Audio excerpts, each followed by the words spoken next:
Good evening. Yes. Do we have time? Few minutes, sir? Few more minutes. 2 more minutes? Yeah. Yeah, we'll wait. It's too early.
Sister in?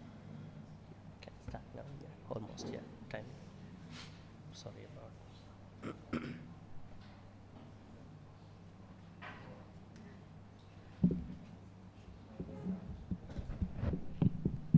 Hi, good evening, everyone. Welcome to Monday Sutta Study Class 59 today.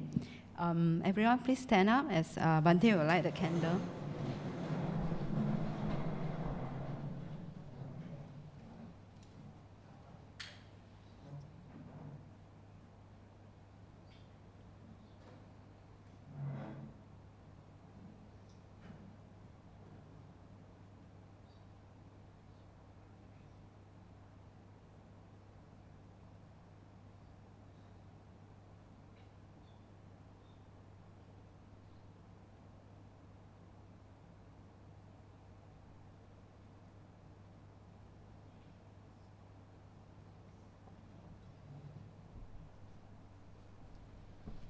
Okay, you may have a seat.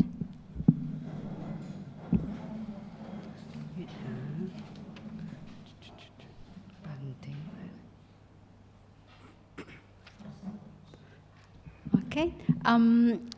May I know how many of you are first timer here? 3, 4, 5.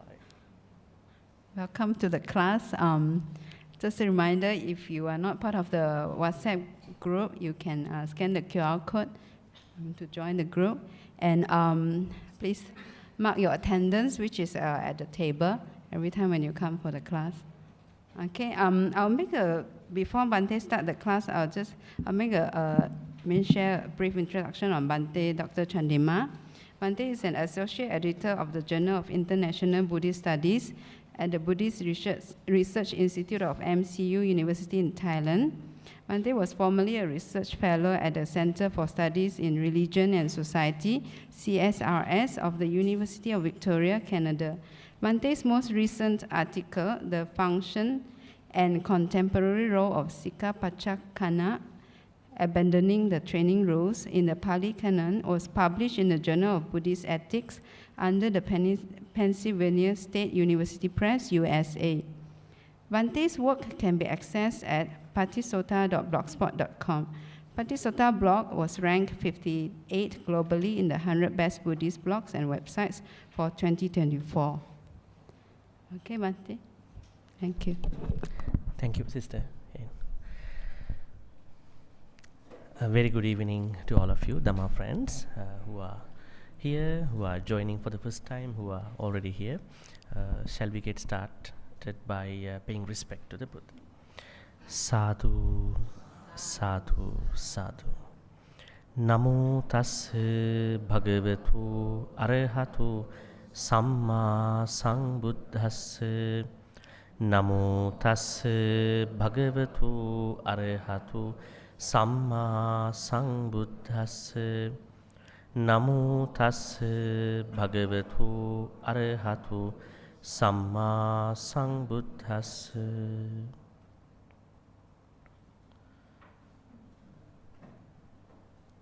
today we are going to discuss about the last three qualities of great qualities of the Dhamma. For the beginners who are joining for this class, I don't think it's going to be very hard catching up because these are Dhamma's great qualities, Swakkatu, Sandittiku, Akaliku, and we done that part last Monday. And today we are going to do Ehipasiku, Opanaiku, Pachattang Vedita Puving. What is Ehipasiku? What is Opanaiku? What is Pachattang Vedita? We merely chant these ones. Huh? So why are we going to discuss these things? It is because in a sutta called Dajjagga Sutta, which we are studying last couple of weeks, mentioned something about this Dhamma's great qualities before we discuss Buddha's great qualities. I think perhaps I would discuss with you a little bit of the background. See, this is the sutta we've been studying for probably last couple of 4 to 5 maybe Mondays. In this sutta, what's happening is that it is said that there was a war between Deva and Asura. In this war, sometimes Devas win, sometimes Asuras win. Asuras were previously Devas, and they were chased out from the Tavatinsa due to their nature of drinking more beverages. And they became a part of the hell. You say Narakati Rachana Peta Asura. Now Asura kingdom is a part of a hell. But they are more powerful than Devas at times. So now while the war is going on, Devas sometimes lose the battle to Asuras. At that point, Sakka or Indra understood this problem. So he said to his fellow Devas, in case you get scared because of the horrendous, ferocious attacks from the Asuras, you need to become moralized. So you look at the edge of, or maybe top of my flag, Sakka's flag that is mounted in his cart. So when you see that, you know that I am also in the battlefield. So you will be moralized, you will fight with the Asuras, and you will win. They were trying to do that, but sometimes it worked, sometimes it didn't work. So then Sakka said, as we can see in the sutta, Noche me dajaggang ullukeya. Then you can look at another Devas top of the flag. There is somebody who is second to the Sakka, who is called Pajapati.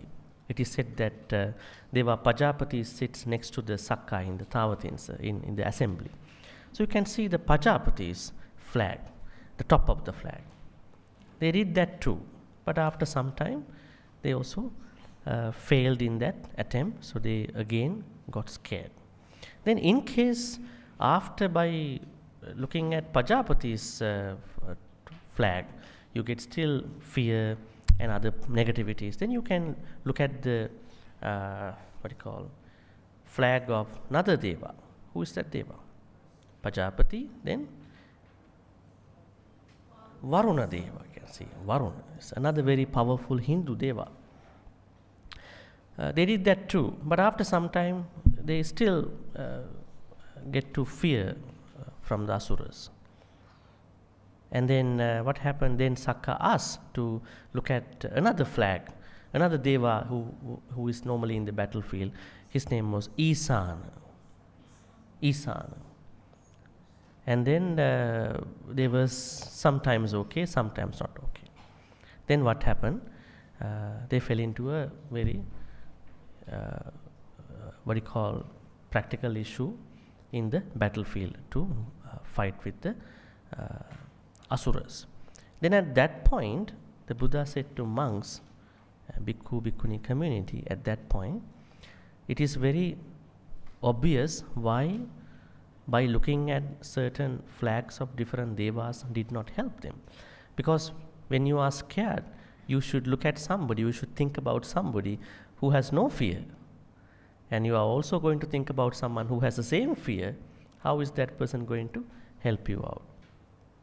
It is like two elephants who are sunken in the mud.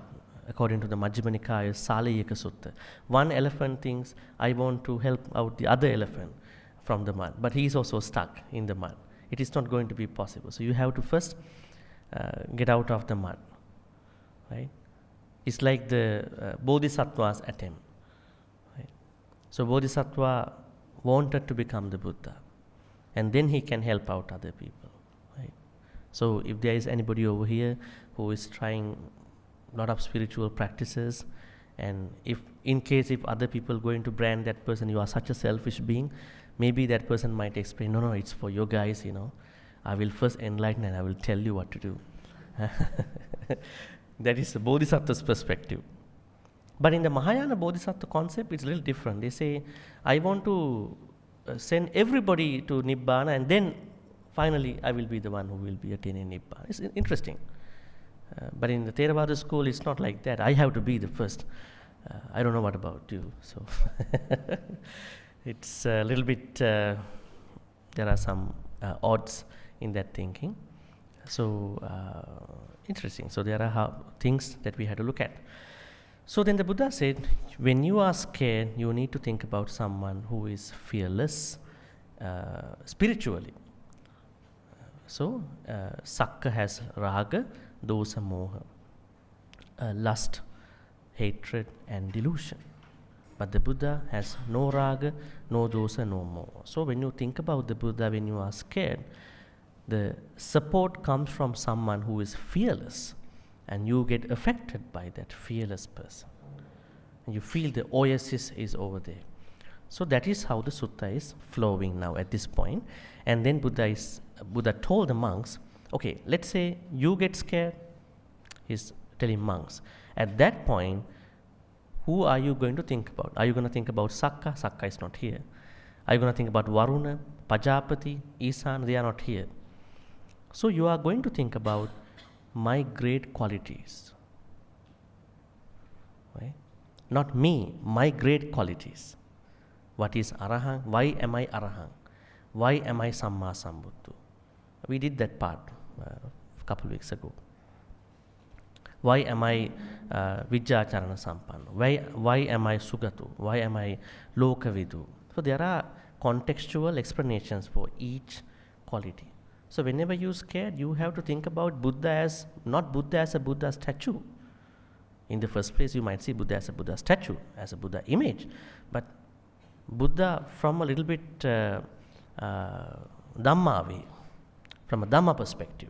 Arahant, he broke the spokes of the samsara wheel, and he never makes akusala even in a secret, and he is eligible for receiving all these requisites from people. So these things have to come to your insight at that point, not that Buddha statue which I saw somewhere. It might help a little bit, but you are not fully, you may not be fully supported at that point, because you don't have an understanding about the Buddha. You are not thinking about the Buddha through wisdom. You are thinking about the Buddha through devotion only. That is the problem over there. So initially we all look at him through devotion, but then it has to come to the wisdom part. Think about the Buddha through wisdom.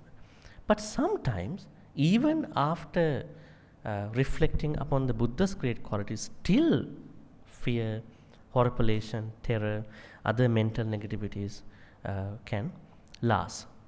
At that point, Buddha said, then you think about the Dhamma's great qualities. Swakato, Sandittiku, Akaliku, Ehipassiku, Opanayiku, Pachatang Vetapu. What is reflect? Anussariya. Let's see the Pali word here. You can see here. Noche mang anussariyat. If by thinking about, reflecting on me, the better translation, if by remembering my great qualities not going to help you out, anussariyat, remembering according to my great qualities, then you have to think Dhammang Anusaraya. You have to remember the context of the Dhamma's great qualities. Then you should be helped out. But still, there may be some other people who still go through some other negativities. At that point, Buddha said, then you have to think about, remember the qualities about Sangha members. That's how the sutta is flowing. So now we are going on to the last 3 qualities of the Dhamma. But let me ask you, what is Swakkhato? We discussed that in our previous Monday discussion. What is Swakkhato? Huh? Excellent in the beginning. But what does it say? What is this excellence for? We said Swakkata means a consistent trust about the Dhamma, a consistent trust, because Dhamma does not have any contradictions. If you see Dhamma from the suttas, with Abhidhamma you might see some doctrinal clashes, but within the sutta themselves, you don't see any clashes. That's why it is said excellent part, consistency part. There are no overlapping. There are no clashes, doctrinal clashes within the teachings. So Sakkhato means well expounded, which has this excellent quality of the teachings, and then there is a consistency with regard to the presentation of the Dhamma matters. Consistency. It has to be consistent, right? Otherwise Buddha talks something here and then he goes to another place, he talks something else. But there are things like that. How do we understand him? Sometimes Buddha says Vedana is 2, feelings are 2. Sometimes he says feelings are 3. Sometimes he says feelings are 9. Satipatthana Sutta, feelings are 9. Vedananupassana, there are 9 feelings. Why is it? So is there a clash with what was said in the Vedana Sangyutta and then the Satipatthana Suttas, as well as Satipatthana Sangyutta? There is no clash. What is going on is, sometimes, depending on the person, when he wants to teach feeling, in this case, he had to talk in 2 ways, he had to give in 3 ways, he had to give in 9 ways. But they all are descriptions of the same thing. There is no clash. So consistent nature of the presentation is Swakkhato. Because when we say excellent, are you superimposing about the Buddha? How do you know? You heard from somebody. So we are going consistency. Yes, we can see the consistency. And then Swakkhato. Sanditthiko. What is Sanditthiko?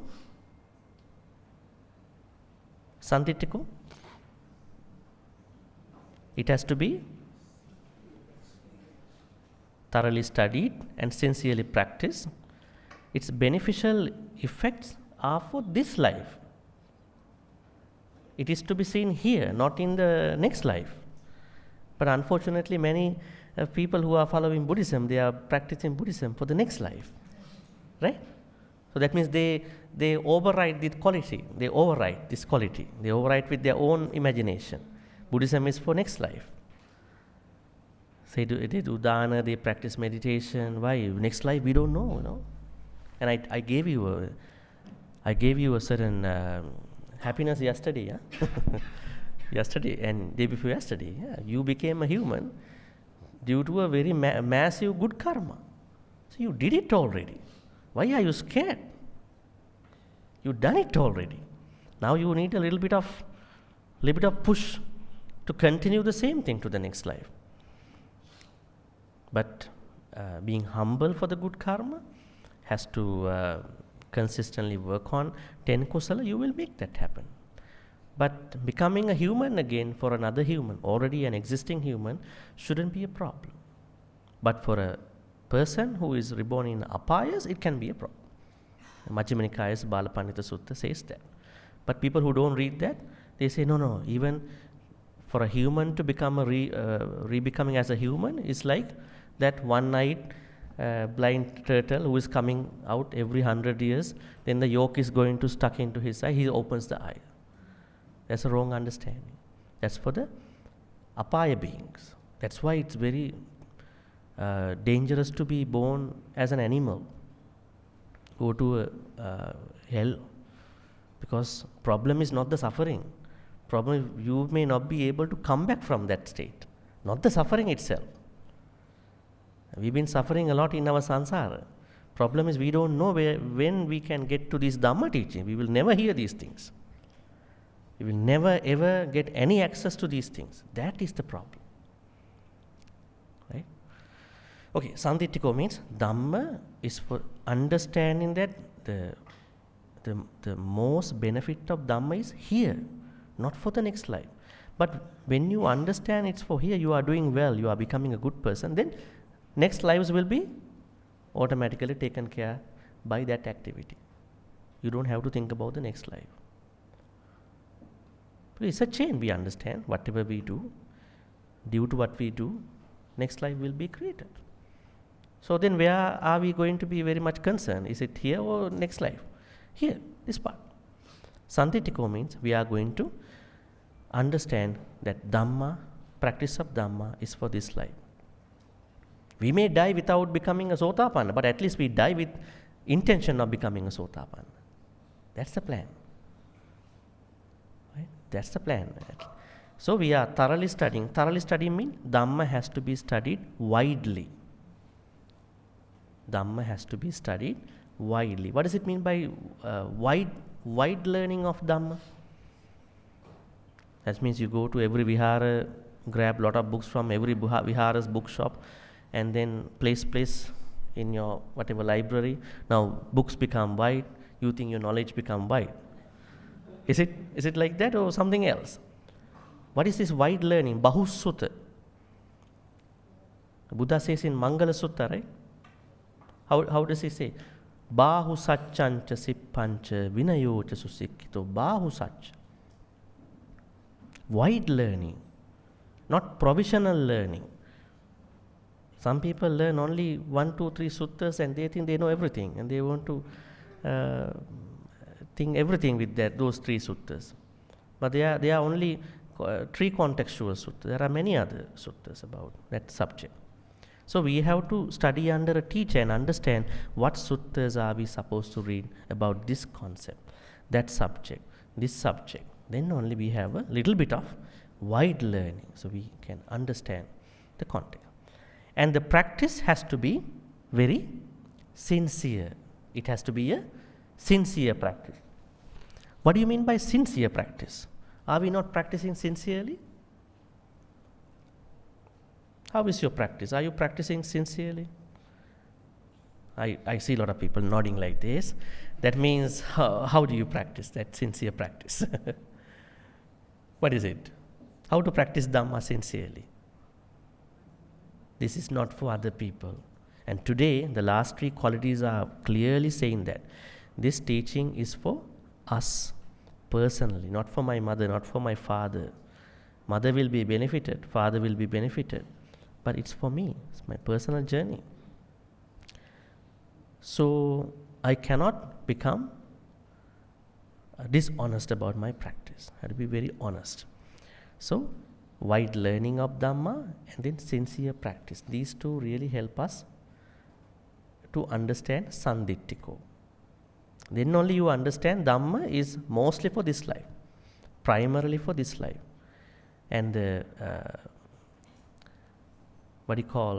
rest of the lives, sansaric life will be the second part, and it will be happening when you do well here. Okay. Akaliko. Kaliko means timely. Akaliko means universal. Is the Buddha's Dhamma universal or timely? Only for a certain time? It is universal. But the culture in the Buddhist text, is it timely or is it universal? Is there a culture in the Buddhist suttas? The Brahmin came, king came. There are no Brahmins now, no kings now. but there are certain ways we can see. And Buddha used a lot of examples for the dogs, cows, goats, pigs, right? These animals. So, are we supposed to sort of strip out the cultural base of the suttas? How do we understand these things? We may have to sometimes strip out of this cultural context to understand, because we are now looking at these suttas from a different era of the evolution.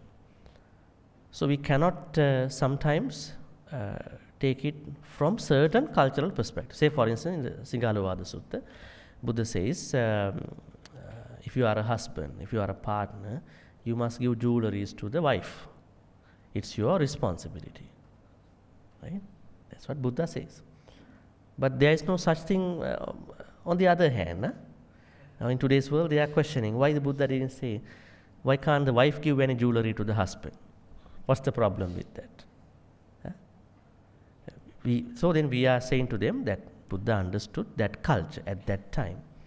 So at that time there was no that kind of practice. Man, it was a patriarchal society, man-based society. That's why. So now when we understand the Singalovada Sutta's responsibilities, then we have to strip out certain areas by understanding Buddha approach that culture. Buddha did not revolutionize the culture in one day in a sutta. He had to be careful because Brahmins were the very powerful community.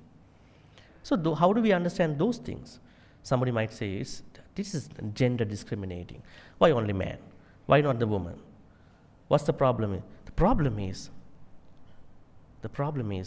cultural part. So if there is any need arising as we evolve in this society, we understand that part from this practical understanding. But sutta wise, the life wise, we don't have any issues. So then when we understand Dhamma's universal presentation, we need to be concerned about these areas, right? Now if you take another example, Majjhima Nikaya, another book, Majjhima Nikaya, some of the suttas where it is said that Buddha said that Brahmins are worse than the dogs. And we think about that. Why Buddha wanted to say that they are worse than the dogs? Why he couldn't have chosen another term for them? So we have some issues with these. Some of the suttas we have to be very careful, because that's why wide learning helps us to understand. Is it because suttas at some point were preserved by unenlightened monks who come from different caste in India? So sometimes they were trying to attack the Brahmins. Sometimes Brahmins were trying to attack the lower caste people. Sometimes all were trying to attack the women. They were demonizing the women in some of the sutta texts. So how do we understand these things? We have to have a good understanding about major suttas and then to think about where things have gone wrong. Because this is mainly coming down to us through many people's effort. That's why when you read a sutta, please consult a good teacher.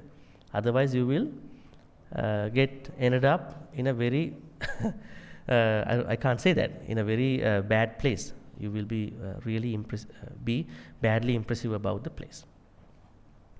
Okay, Akaliko once again means Dhamma is universal. Can we think about the universal teaching of from Buddhism? Four Noble Truths, right? Universal, even it is applicable.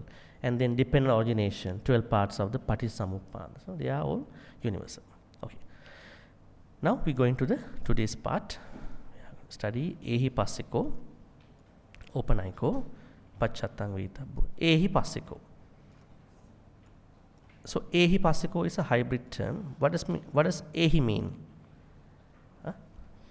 Ehi means come, and Passiko means see. Come and see. As Buddhists, are we that open in our real Buddhist life? Or are we supposed to be like that? Are we this open in our practice? Do you sometimes um, have this, I mean, when you read Dhamma, when you participate in Dhamma activities, are you really becoming this open-minded to see the Dhamma? It has to be. And then when you teach, when you promote, when you, I would say, spread the word across with the Dhamma, we have to have this understanding. So that means Dhamma books shouldn't be in the bookshelves, put in the padlock and the lock as only for the reference. So it has to be come and see perspective, right? Perhaps these temples, some of the temples bought these big facsimile texts for spending a lot of money. Maybe they have palm leaf manuscript, very expensive one, maybe ancient manuscripts. But when we promote Dhamma, we have to have this open-minded nature. We don't need to cover it.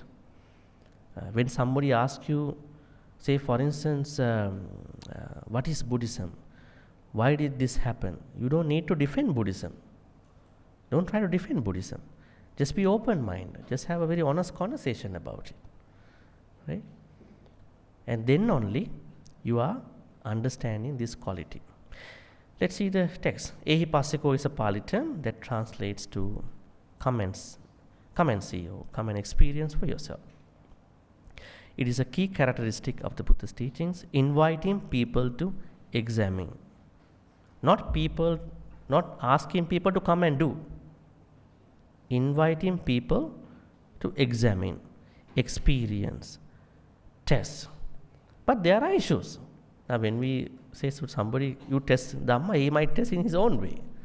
So we have to help out in certain ways. But the overall idea should be giving that space to that person.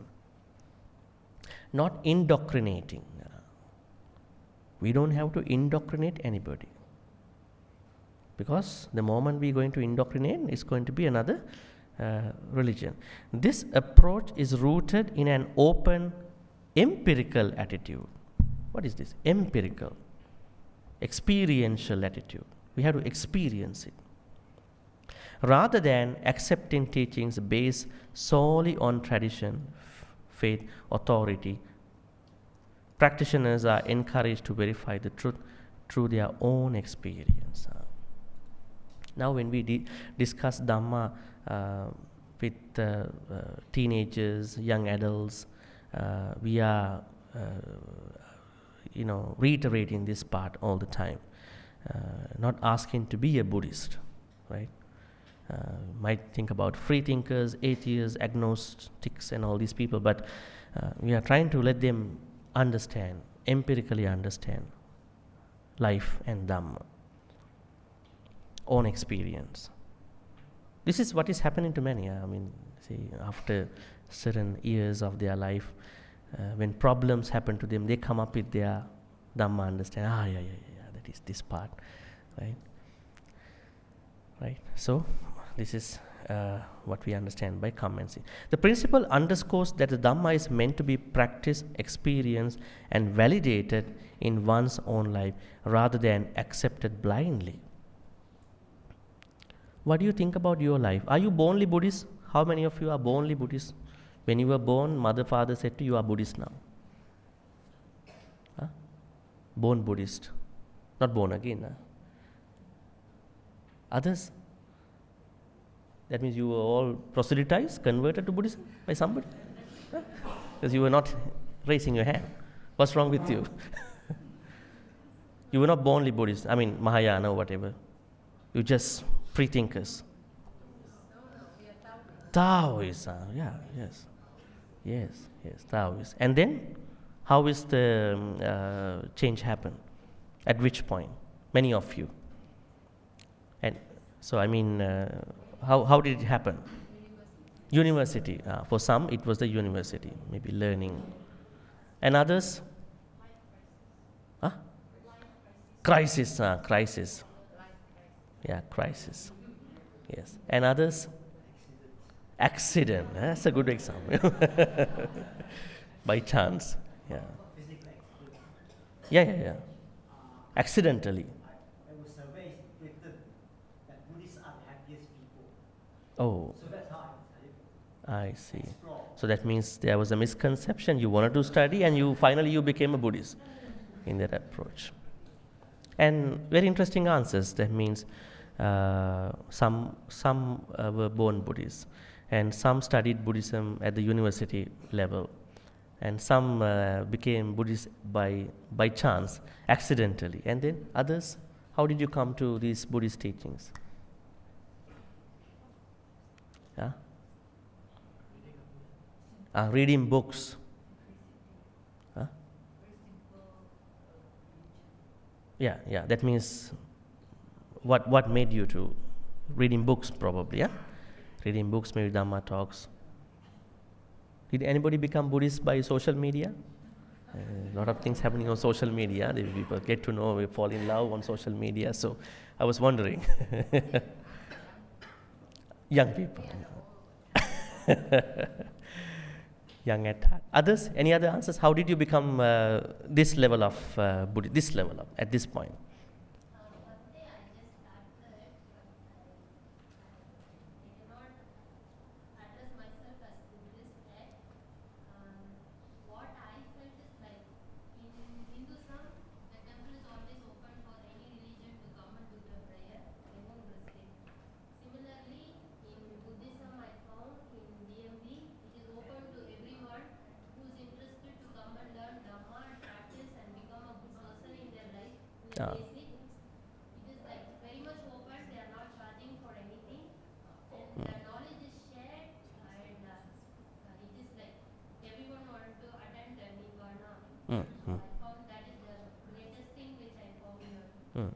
That means the BMV's culture. They have Ehipasiko.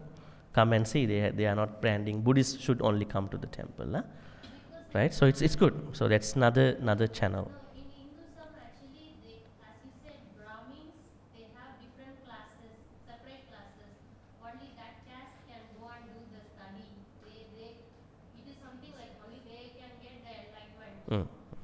Yeah.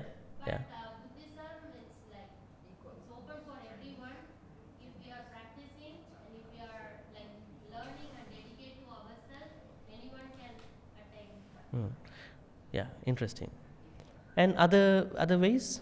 Wanted to add anything interesting? Because we are talking about this Ehipasiko attitude, this come and see. How did you get into Buddhism?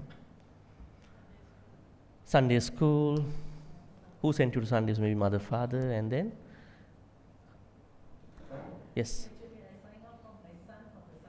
Sunday school. Interesting. Any other answers? Maybe we'll pick one more answer.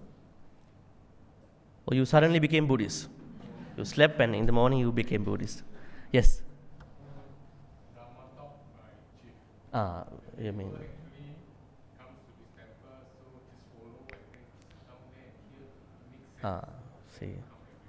See? Yeah. So different people got into Buddhism from different ways. But now, when you look at those different channels and sources how you got into Buddhism, you might not say you are Buddhist sometimes. You might say you follow the Buddha's teachings. Right? Buddha does not talk to Buddhists in any of these suttas. Right? But you understood that there is this open-minded nature which is maintained throughout. Ehipasiko.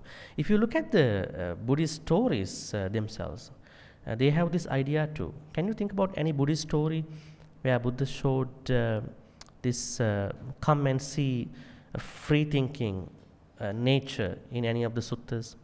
There are many suttas Buddha talks about these things. Remember, there is one sutta in the Sutta Nipata, which I cannot remember the name. In that sutta, one deva came to see the Buddha at night. And then he told the Buddha, Bhante, I was not a follower of you. I followed my own ascetic tradition. But I became a deva. But I would like to see you, so I came to see you. And then he said, this is what I practiced before I became a deva as a human. Then he said, Buddha listened to him. He left. He went back to the heaven. In the morning Dhamma talk, Buddha incorporated all what he said into the Dhamma talk. Now what does it mean? then that means even good things from other religious tradition, mostly ascetic tradition, contemplative traditions, were included very fast by the Buddha. Such a very free thinking person. Otherwise, no, it's not my Dhamma, it's about somebody. We cannot bring that here, right? He was very open to discuss. Then other places, when many people learn Dhamma teachings, at the end they are, I think we're going to look at it, one of the suttas. Let's go to, perhaps we go to, I would say, Chunky Sutta. In this Chunky Sutta, you can see at the end, this Chunky Brahmin saying this. I think the translation is skipping that part.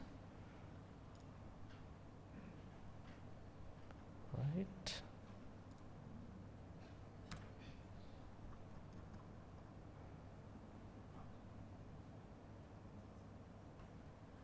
Okay.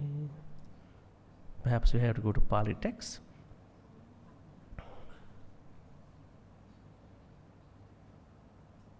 Yeah, I think it is not given repeatedly.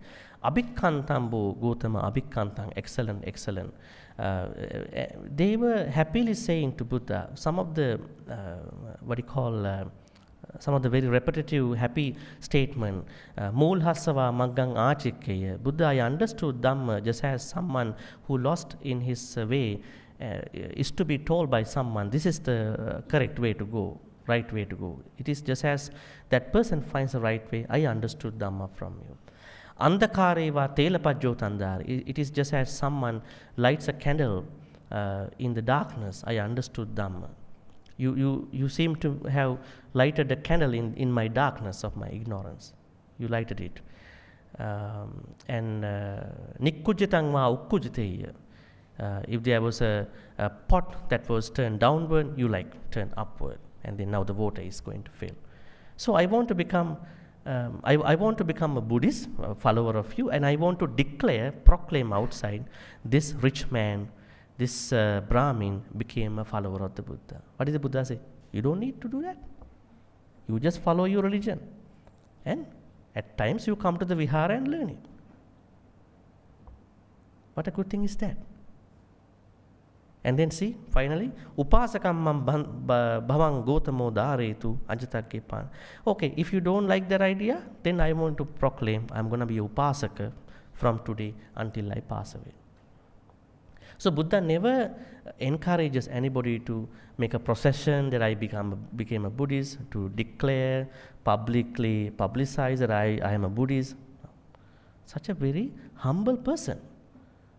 I think when we learn Buddhism, sometimes some people not become that humble because as we understand, they think that Dhamma is just a knowledge. So then lot of Dhamma goes to their head, they can't even walk after.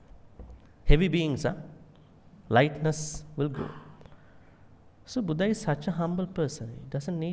He did not ask anybody to show off, brag about what he or she learned. It is your personal life. Learn it, make your way to that particular thing. Okay. Ehipasiko, come and see. So then that means we have to understand that Buddha's Dhamma should be an open minded or very liberal place to discuss. It's not a very hidden place. It's not a place to hide things. It has to be open. Right? It is a very transparent Dhamma teaching. We don't have to hide it, right? So we have to be very open. When we do Dhamma discussions, we have to be very open. This is another thing. People do Dhamma discussion. 2, 3, 4 people sit together, talk about Dhamma. So nobody has to defend their Dhamma knowledge. They have to be open. Then only the flow goes very interestingly. So, ehipasiko. Then, opanaiko. Opanaiko. The Pali word is upane tabbati opanaiko. Neti means, Pali word neti.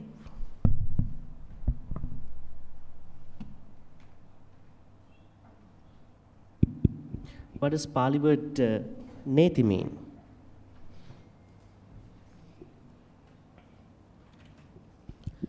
neti. Now we are talking open aiko.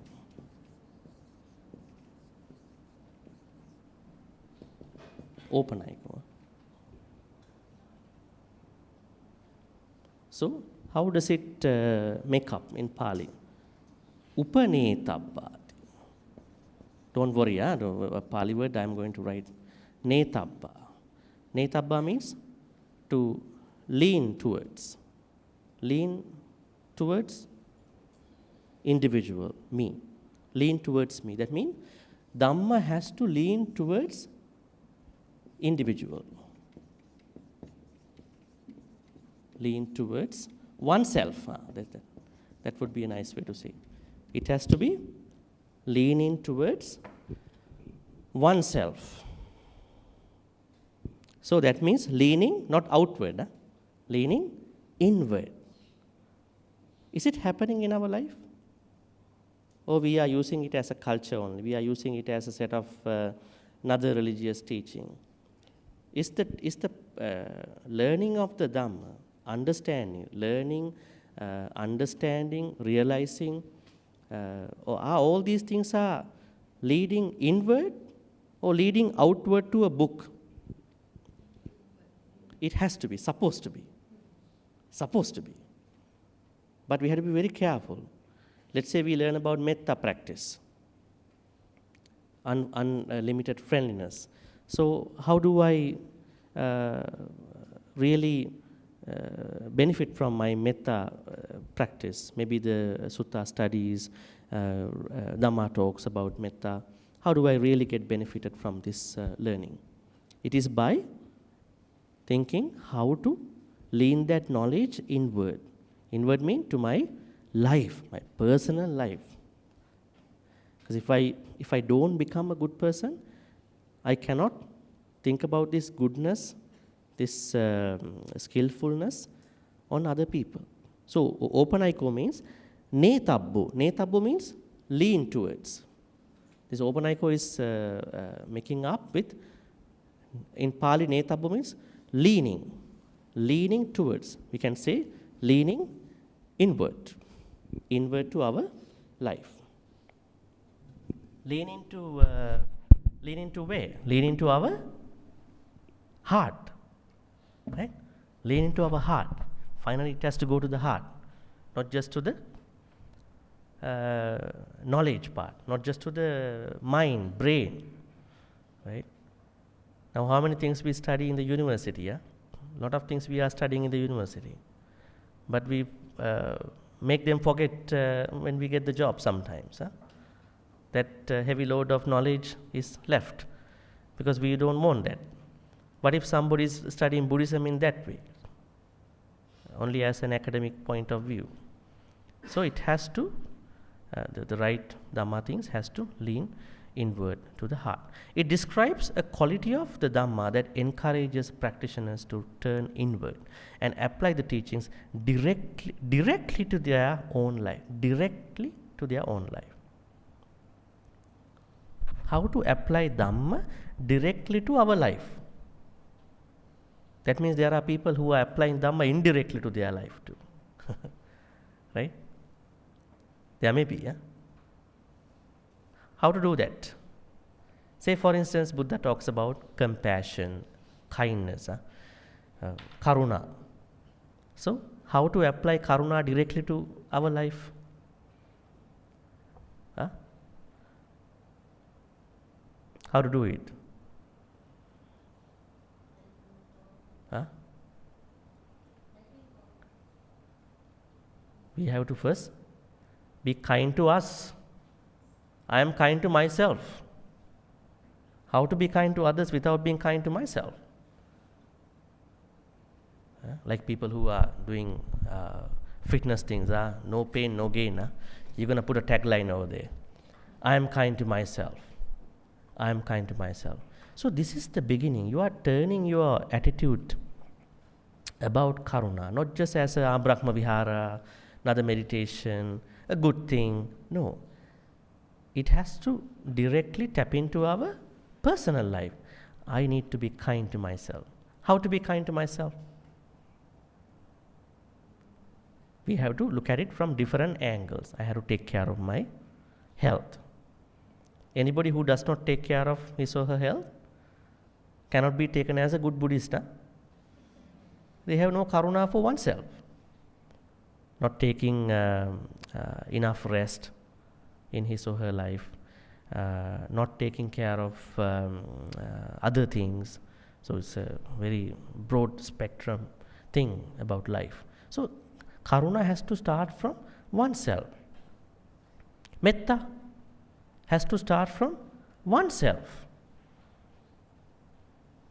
Right? How to metta us? I have to stop hating myself. I shouldn't self-sabotage at any point for any decisions I made in my life. Are we doing that? Are we accepting ourselves without any implications like that? Or you are thinking, I made a couple of mistakes. I was the stupidest person in this part of my life. So we have to accept unconditionally. I have to accept myself unconditionally. Then only real metta is arising, so that we can do to other people. Directly, we are applying Dhamma directly to my life. We are applying kindness to direct. I was discussing very simple things. Mudita means happiness when other people get going in their life. Do we have mudita for us, for our own achievements? Or are we sometimes blaming for our failures, rejections? We all get rejected. We all must have got rejected in our life. Probably different things, maybe work, maybe personal life. So, are they going to be our stepping stones? Were they stepping stones to our this layer of our life? So then, are we still having certain non-mudita for us? So that means we have to directly apply mudita to our life. And think about all the other things, Noble Eightfold Path, all these tiny little minor major Dhamma things must be directly applied as much as we can.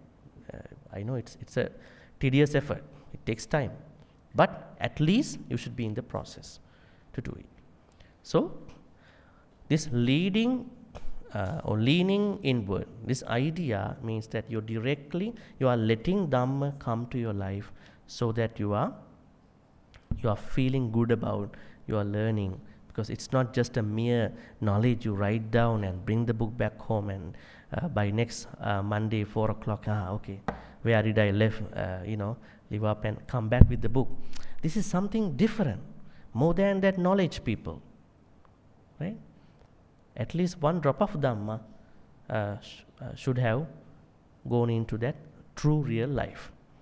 Open-eye-go. And then, unlike teachings that remain abstract or theoretical, the Dhamma is inherently practical and oriented towards personal inner transformation. Very interesting. Do we have abstract teachings in Buddhism? Abstract? Most of them are abstract, right? What is Nibbana? Where is it?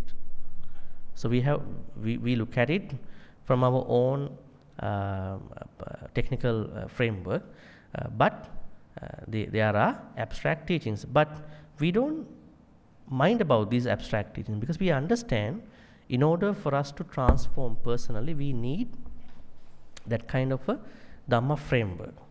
So open-eye-go leads you onto the true transformation. You are becoming a better person. Don't think about Nibbana in the first place. If you are learning Buddhism, if you want to study Buddhism, first try to become a better version of yourself through the Dhamma teaching. Then Nibbana will come to you one day. Don't chase the Nibbana. If you chase the Nibbana, Nibbana will go away. Because when you create your good life, you will see that you are slowly making way to a certain higher spirit, higher level. Right? So, wherever you are, become a better version of you. This is open-eye-go. This characteristic emphasizes that the teachings lead to inner exploration, guiding individuals toward deeper understanding and self-realization. Through open-eye-go, the Dhamma becomes a personal journey, inviting practitioners to introspect to observe their minds and hearts, and ultimately to reach liberation by following. Yeah, it's pretty clear. I'm going to show you a sutta, chunky sutta, Majjhima Nikaya 95, where Buddha asks us to think about different 5 ways how people want to follow a certain teaching, certain religion. The Buddha said there are some people who would like to follow religion, their religious teaching, simply by faith, because they believe somebody sacred brought it down to this point of time, saddha. Or they have their own personal preference. There's a typo here. Yeah, preference, personal preference, ruchi. Sort of I want to follow just because I like it.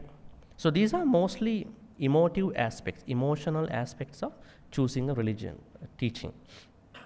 Sometimes there are some others, they are going to be anussavas, repeated hearing. Now there are people who are not emotional in choosing a religion, teaching, but they only defend what was come down to them by the people who are believing in faith and personal preference, anussava. Buddha did not appreciate that too.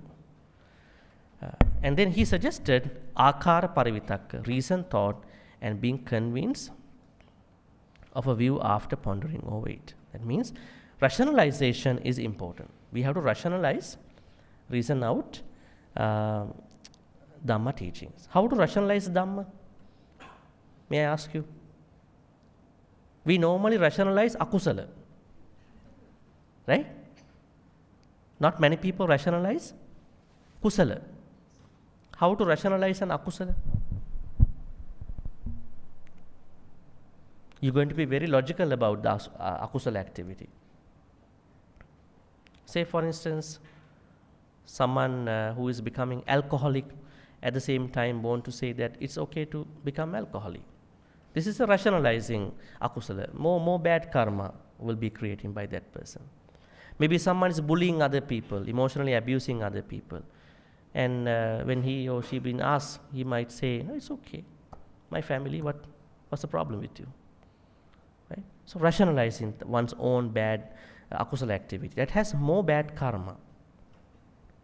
And then the opposite is that, are we rationalizing our kusala activities? Let's take dana activity, dana offering. Are we doing that too? How to rationalize dana? We have to check whether we are doing dana in the Buddhist way. Because dana is being done by many people. Right? What is the Buddhist way of giving dana? Not looking for people who are better people. Buddhists are not supposed to look for better people. Because when you think about better people, you have lobha is creating. Because you are sort of greedy about your good karma. Oh, my money, hard-earned money, why to offer here? Right? Then you are creating the greed and offer the dana. You cannot look at it. But there's a sutta called Anguttara Nikaya Velama Sutta, where a lot of people misunderstand. It said that giving food to a dog or a cat is giving you the good karma coming to you for 100,000 years. If you give some food to a dog or a cat or any animal, the good karma you are creating come back to you for until you are going through 100,000 years. Seems to be a good thing. But then what is happening? They are marginalizing. Then if you give food to a person who has no sila, a human, no sila, better than giving to the dog. I mean, this is again demeaning that dana. It's a human. Giving something to a human, even who has no sila, bad sila, better than giving to the dogs or cats. Then the people who are unwise thinking, why do I give food to the cat? Let the cat be there. And I'm going to give the food to the person who has no sila, but is a human. And then it says, giving food to someone who has sila is better than all these two. So I'm not going to give food to anybody. No human, no dog, no cat. Only for good people. Then giving dana to somebody who is going on the Sotapanna path is better than all these three people. So at that point he or she stop all that previous danas and then giving only to somebody who is on the way to Sotapanna, asking. So in this way, this list keeps going up. At a certain point, Pacceka Buddha, Samma Sambuddha, then Sangha members. But finally, it ends up with a very interesting point. Let's go and check it out. Velama Sutta.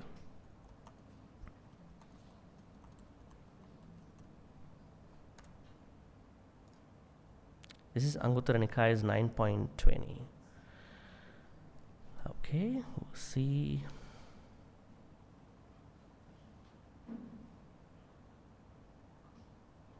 We'll start from here.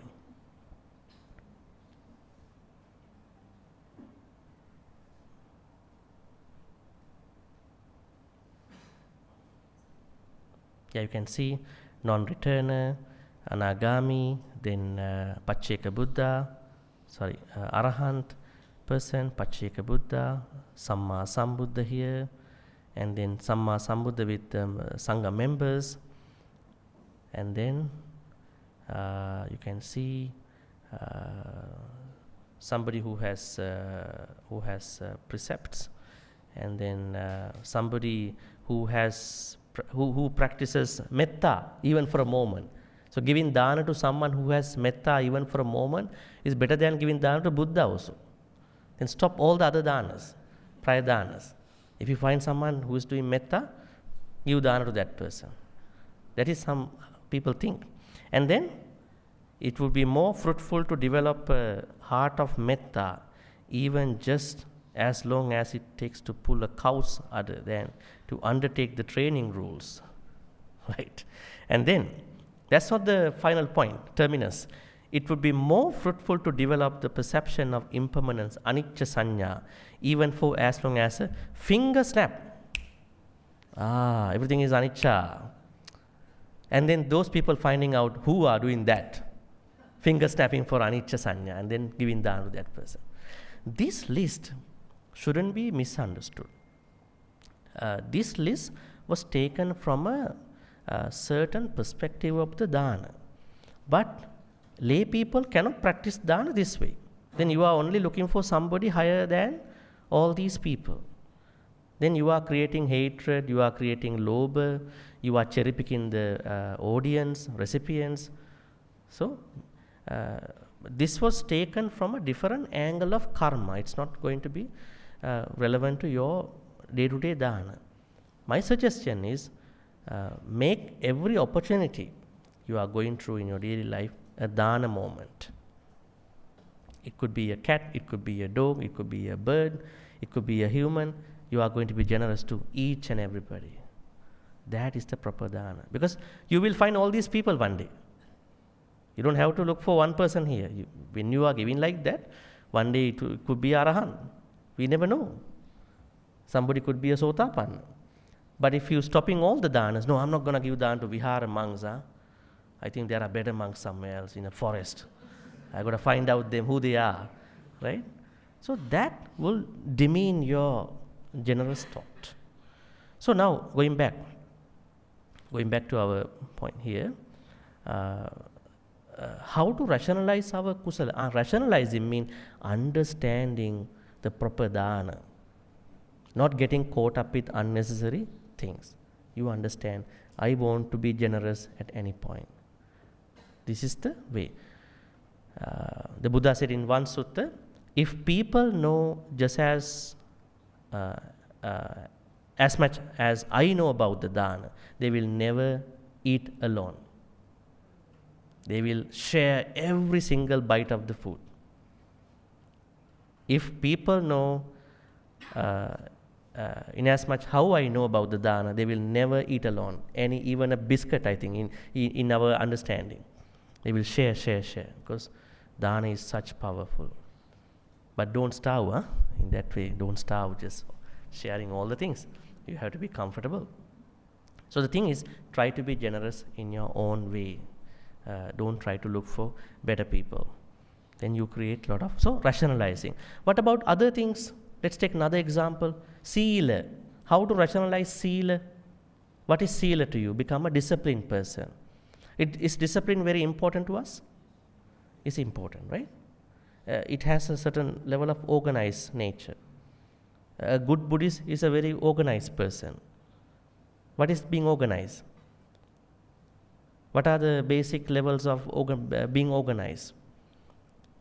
He or she can be mindful anytime, because if you are not organized, ready for that, you will always become absent-minded. You know, but you are not organized.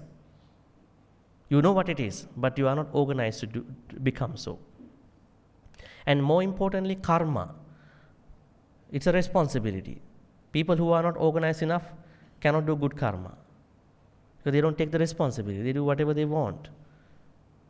And finally, they can come back to a meditation retreat like yesterday, clearing bad karma.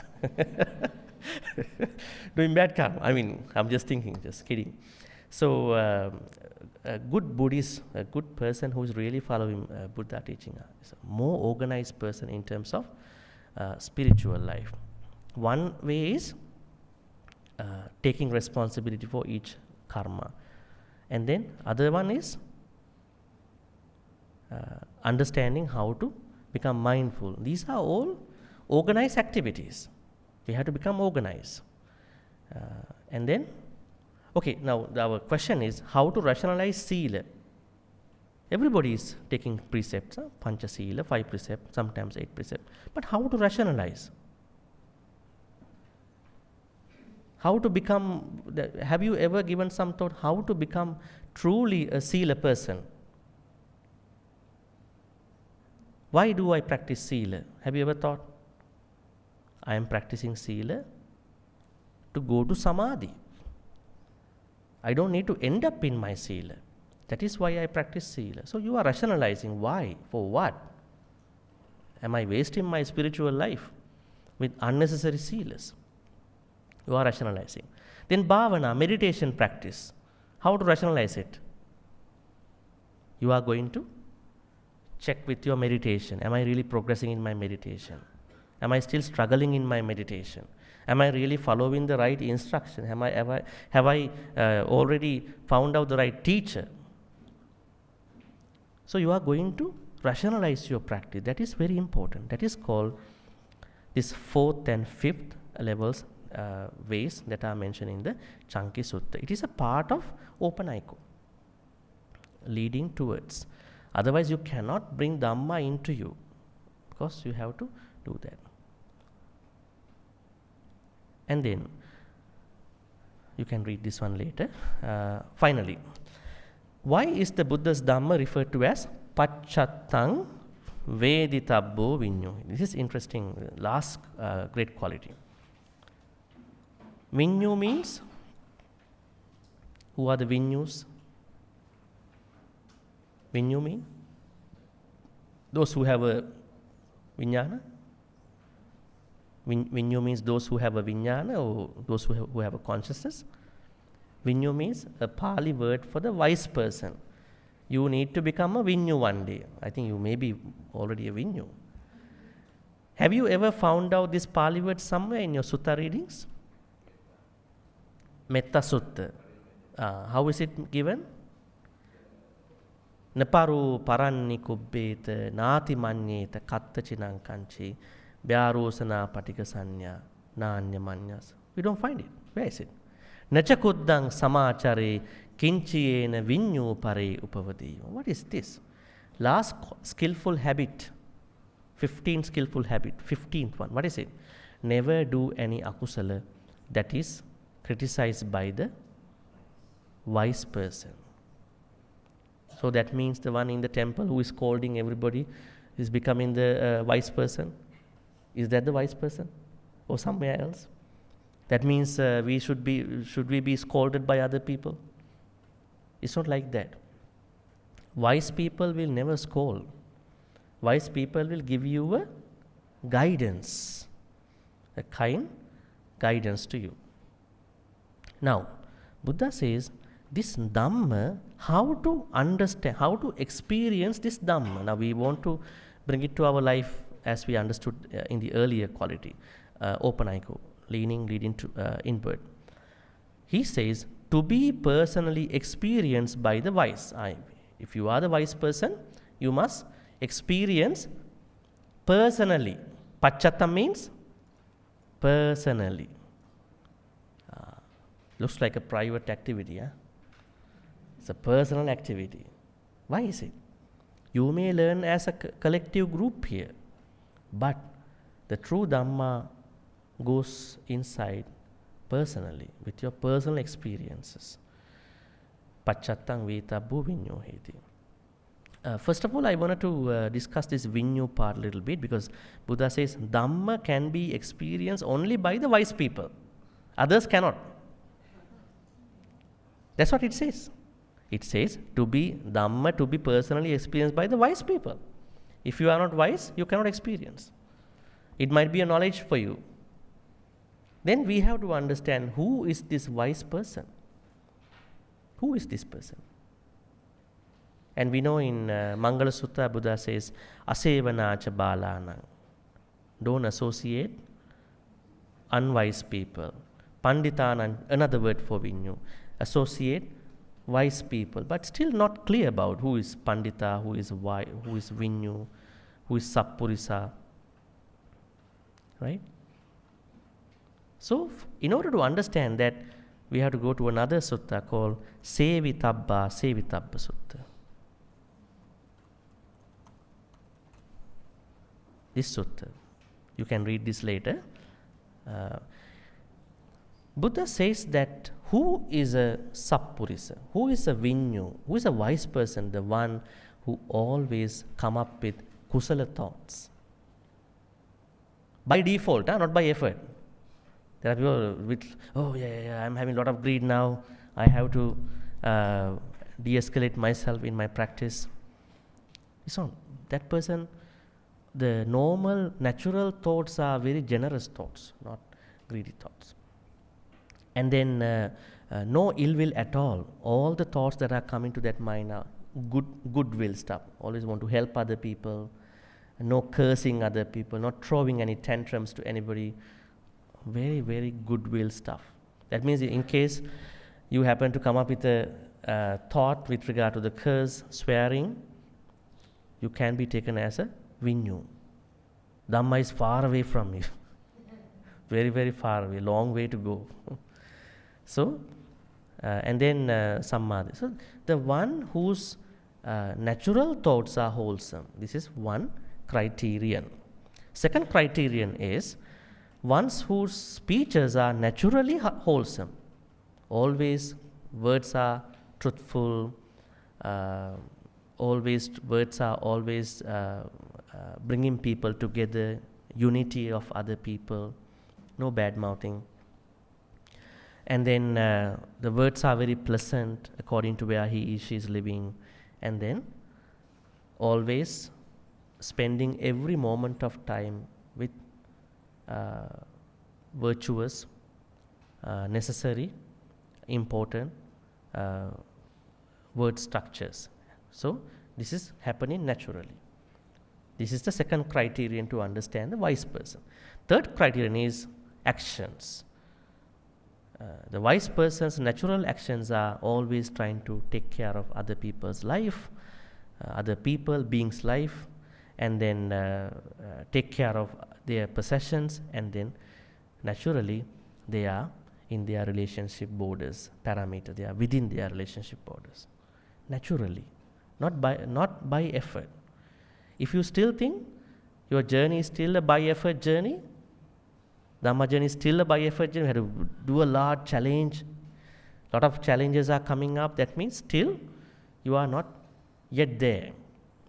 So you won't be able to experience Dhamma in the proper way. You may experience in a different way, like a flashback, but it will be truly experienced by you when you are coming to that kind of a level. At that point, you will truly experience the Dhamma. Now, I'm not saying that this is very hard. What I'm saying is that when your life is coming to that kind of a level, you will truly experience Dhamma. Pacchattam vetappu vinyo. Another thing to concern here is that this is more towards the subjective experience of the Dhamma. Now, normally we talk about always look at the objective experience of everything. See things as they are. See how things come to be. Right? Vipassana attitude. This is what we normally understand. But normally people have this way. They are seeing things as they are, so that they are having some issues. But here what the Buddha says is that subjective experience is very important too. Let's see. Pacchattam vetabbu vinyuhi is a Pali phrase that translates to be personally experienced by the wise. And you must be a wise person, as I explained. It highlights the quality of the Dhamma as something that must be directly known, understood, and verified through one's own experience. This phrase emphasizes the subjective experiential nature of the Dhamma, pointing to the fact that its truth cannot be fully grasped through external sources or intellectual analysis alone. Very interesting. That means even you listen to many Dhamma talks, engage in sutta studies, do many things, going to a vihara for many couple decades, still that is not enough to trigger this part. May not be enough to trigger that part. Why? Because you need to become a wise person. This is very interesting. Instead, it requires first-hand realization. It needs a first-hand realization.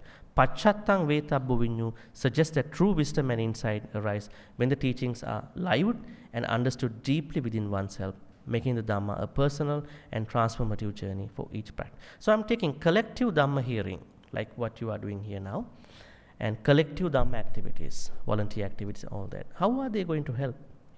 They are also finally leading up to one's personal transformation. Right? So what we need to understand here is that becoming a wise person is mandatory in the Buddhist teachings. Right? It's very important.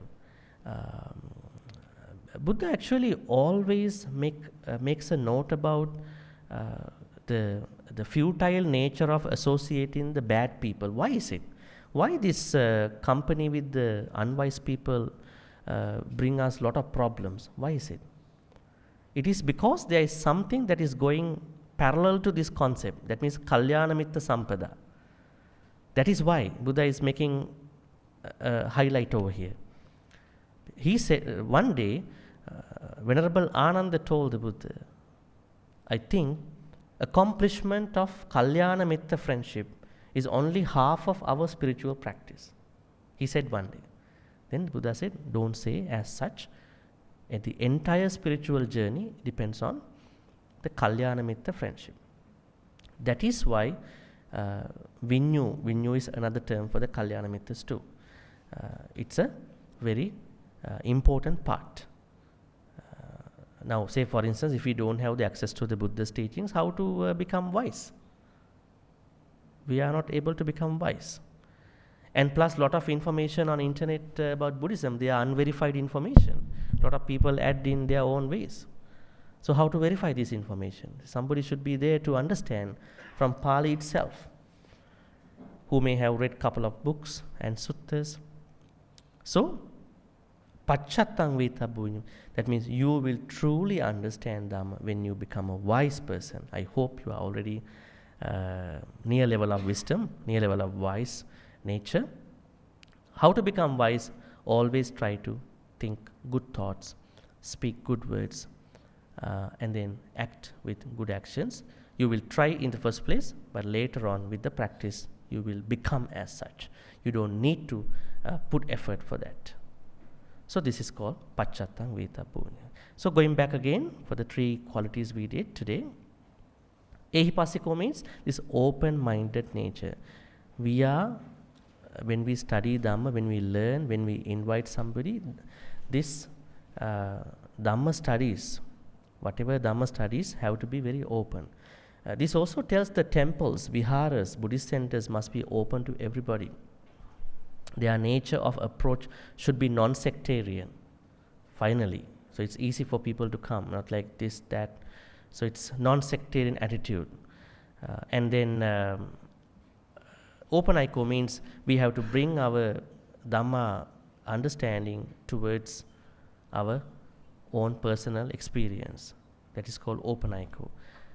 Pacchatang Vetabu means the true people who are really experienced the Dhamma journey, Dhamma, are the ones who have become wise people. Right? So that's what we discussed. So any questions? I think we have time. Any questions that are arising from today and about Dhamma experience? You may raise your hand, or perhaps you can go to the mic. You can ask the question.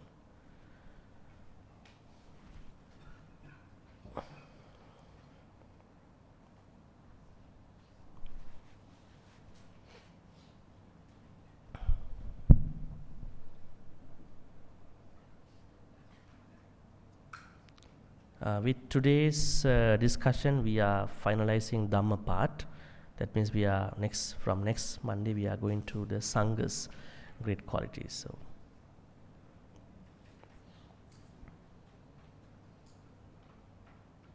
okay, any questions about today?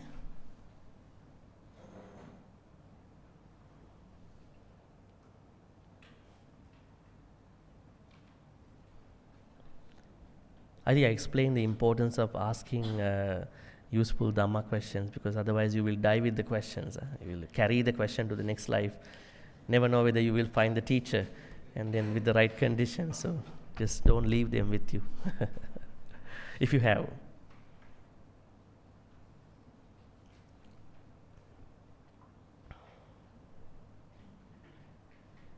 Please.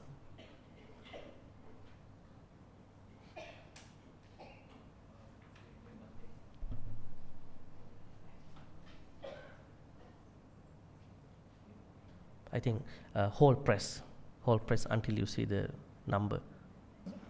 Good evening, Bhante. You highlighted that the Dhamma so-called had to be open and to be accessed to everyone. So what is your view on there are some centers, right? Even to become a member, they have to vet through. They have to? They have to do a vetting. Uh-huh. I mean, for you to become a member of so-called that association. So, I mean, what's your view and comment on that, Bhante? Thank you. Okay. Now, this is another area. I'm not going to blame anybody. This is another area when there are many centers nowadays. Parallel, we look at 20 years back here, in KL, maybe only the Mahavihara be the place. Many monks who come here, who go to other viharas, other centers, give Dhamma. Now they have their own. Many centers have come up, maybe distance, other condition and courses. So they run with their own plans. As you said, they have to become a member. Probably they want to look at their financial side, donation side. They want to create their own gathering, those kind of things. They are administrative stuff, but here what we understand is charging. I mean, Dhamma should be free, right? This is the main part over here. So Dhamma has to be free. It's not that you are selling Dhamma, but sometimes some centers may have a nominal fee because it's not for the Dhamma. Dhamma is priceless. If you ask how much you charge, I have to say $1 million. But there is a charge. Now, say for instance, there is a cost here, air conditioning, and then there are people working here in the back. So centers may charge something like that. Maybe they will ask donations, but nobody should charge for the Dhamma. They can't sell the Dhamma. So that is the main point here. Otherwise, they may have their own. I'm not saying it is good or bad. That is how they operate. So yes.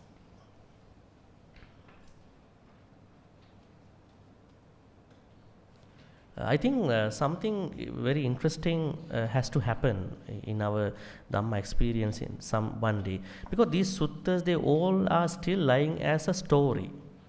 So when you want to learn, you have to read the whole story. Somebody has to do a collection by making a mathematical plan for each sutta. When you go to Metta Sutta, this is what is in the Metta Sutta. Otherwise, we have to read many repetitions in every sutta. Kind of confused. Sometimes there are same sutta named Sangarava Sutta, there's another Sangarava Sutta. How many Metta Suttas are there in the canon? Many Metta Suttas, right? So somebody has to do that kind of collection so that many people will be able to access.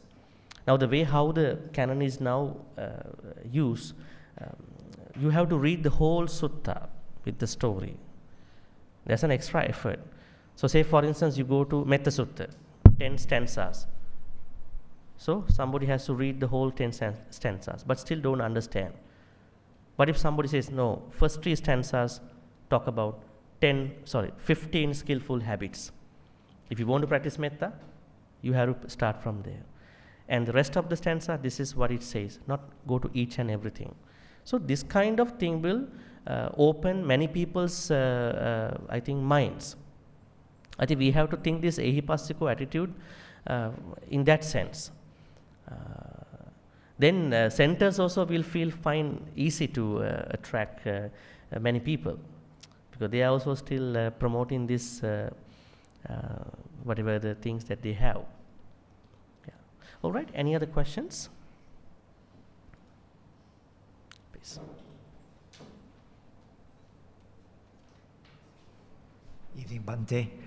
We all very often hear that the Dhamma is good in the beginning, good in the middle, good at the end. Can you please enlighten us on more specifically what each part refers to? Adi kalyanam, majje kalyanam, pariyosana kalyanam, satang, sabhyanjanam, parisuttas. Now what is this? I kind of like gave you the background before. Adi kalyanam, majje kalyanam, pariyosana kalyanam means Buddha's, it is referring to the early suttas. Buddha says, my Dhamma is not doctrinally clashing each other. It's consistent. The message is consistent. It's a consistent message. It's not doctrinally conflicting with each other. Whatever I said with the 5 ascetics, whatever I told to another Brahmin, whatever I said at the end of my life in the what you call Pava city, they are all given without any conflict, and there's nothing to fill up, there's nothing to remove. That is how we understand this. Actually, translation excellent with Kalyana might be a poor translation. Kalyana is not excellent. I probably think it's consistent. My Dhamma is equally consistent at the beginning, in the middle, and at the end. I think it's a translation problem. So Kalyana means consistent, in a good way. Yeah.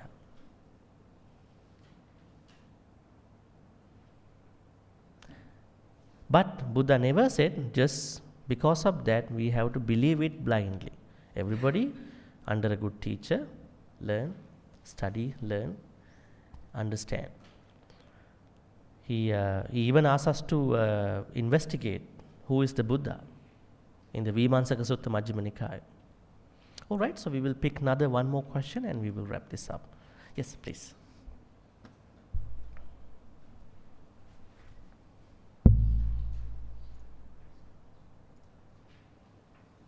Yes, please. Good evening, Bhante. My question is that in Dhammacakkappada Sutta, there is a word saying that when the mind is still, then aloka upadadi. When the mind is? And when the mind is still. And then aloka upadi, and then panya upadi. So this panya, is it referring to the Dhamma, the universal truth? So if it is, it means that when the mind is still, then the Dhamma will appear. No, this is Buddha's experience. This experience won't come to us. This is how the ascetic Siddhartha experienced the Samma Sambuddhahood. Not normal people, when they become Arahants, they don't go through that. Aloka Udapadi, Panya Udapadi, Vicca Udapadi, these 5. So Dhammacakkappavattana Sutta's narrative is about the Buddha, ascetic Siddhartha's experience into becoming the Samma Sambuddha. Even Tiparivatta Dwadasakara, the Buddha said 4 noble truths, normal people, they just understand. But Tiparivatta is only for the Samma Sambuddhas. 3 ways and 12 perspectives.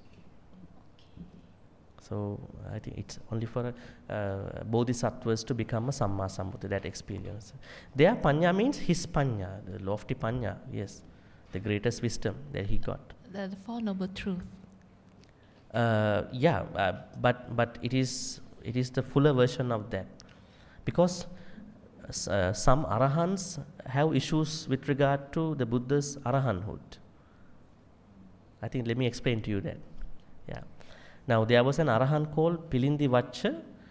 He is an arahant, but when he talks to people, he talks in a unpleasant way, because he's a Brahmin for many lives. He's talking to people, hey outcast, how are you? Hey outcast. So people get very mad about him. Why you call us outcast? We are good people. Then one day, he's not talking with a bad intention, because he used to talk to people like that. He's a Brahmin, like you said, in India at that time. And one day, he saw a man who was carrying a cart of some fruits. So he went there. He was very inquisitive about everything, curious. What is in your cart? Outcast. He was very mad. He said, supposed to say about mangoes, he said something else. Then, in a moment of time, the mangoes became that particular fruit. He was very shocked to see that. Then he talked to another vendor.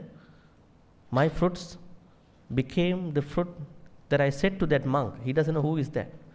Then he said, this must be an arahant. You lied to him. Go back, apologize to him. Then he apologized. Fruits became mango again. Very interesting story. Never lie to an arahant. Right? So the problem is, why is the arahant talking in an insulting way? The problem is, some arahants, actually most arahants, they don't remove vasana quality when they become arahants. This is a very interesting part. This is called, now Buddha also arahant, right? But there's something called vasana. Vasana means sansaric habits. Sansaric habits. So even almost many individuals who became arahants, they still carry the vasana part. The most customary things that they got used to. Now you see Pilindivacha, Arahant Pilindivacha carried his Brahmanic thinking when he called other people. But Buddha, Savasana, his arahanthood has abandoned all the sansaric habits. His arahanthood is the most special. That's why Aloko, Udapadi, Vijja, Udapadi, all these are coming in that most exquisite way. But other normal arahants, they have vasana. Actually, we all have vasana. That's why someone who is 10 years old becoming a champion in mathematics. How come he is such or she is such skill in the maths? That means he or she must have not started the mathematical journey in this life. Have started a long way ago. Even you, I don't think that you got into Dhamma in this life. You must have started somewhere in a previous life. What happened here was cause and condition, and something triggered. But you had started a long time ago in your sansaric journey. Even your kalyana mittas, your family members, your loved ones, all these. So that experience is for only Buddha, Bodhisattva becoming a Samma Sambuddha. Right, so with that, we are going to wrap this up. We are going to transfer all the good karmas.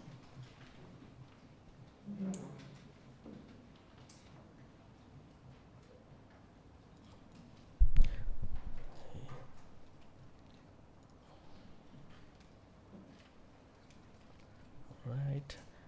we are going to transfer all the good karmas to the departed ones. May all the good karmas we've been creating today by learning about the last three great qualities of the Dhamma, ehipasiko, upanayiko, pachatang vetapu.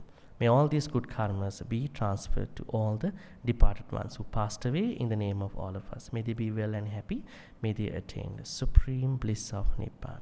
Sadhu, sadhu, sadhu. Idammi ñāti nang hotu sukhita huntu ñātayo. Idammi ñāti nang hotu sukhita huntu ñātayo. Idammi ñāti nang hotu sukhita huntu ñātayo. Then we are going to share all these good karmas with the devas, nagas and other powerful non-human beings. We are also sharing these good karmas with human beings too. May all these non-human beings, Deva, Naga, Mahitika, receive all these good karmas, share all these good karmas. May they be well and happy. May they protect and bless all of us for good health, quality of life, prosperity and safety. May they in particular bless our Dhamma journeys all the time. May they finally attain the supreme bliss of Nibbana. Sadhu, sadhu, sadhu.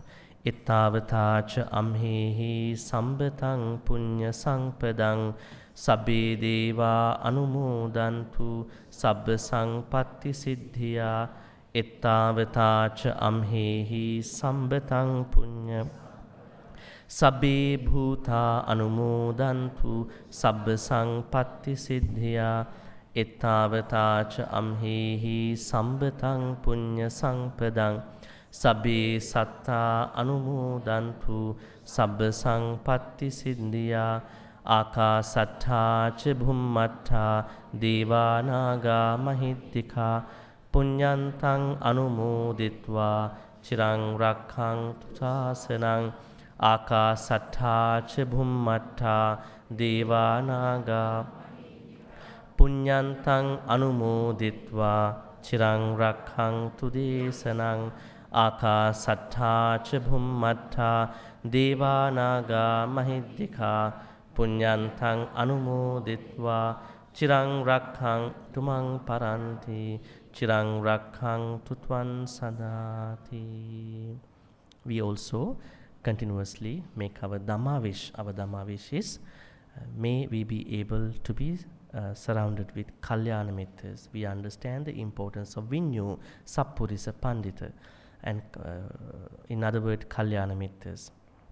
May Kalyana Mittas be surrounded with us in this sansaric journey until we attain Nibbana. Thinking thus, we are going to make this wish. Imina punya kammena mami bala samagamu satang samagamu hotu yava nibbana pattiya. Finally, may all the good karmas we be making today by learning, and today we are finishing all the Dhamma qualities, learning Dhamma qualities, 6 great Dhamma qualities. May all these Dhamma teachings and the good karmas we are making on top of that be supportive and helpful for all of us to attain the supreme bliss of Nibbana. Sadhu, sadhu, sadhu. Abhivadana silissa niccang vaddha pachayino chattaru dhamma vaddhanti ayuvannu sukhang balang ayurarugya sampatti sagga sampatti mevacha atu nibbana sampatti iminati samicchatu. Sadhu, sadhu, sadhu. Now Sister Eng will conclude the event.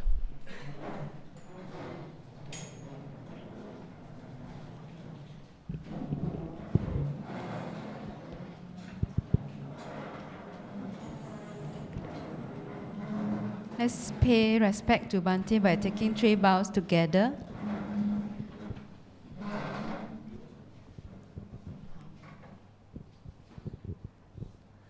First bow. Second bow.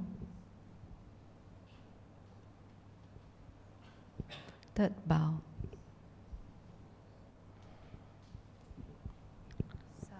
Sadhu, sadhu, sadhu. And I wish you have a good night, at the same time, safe journey back home. We're seeing you next Monday. Thank you.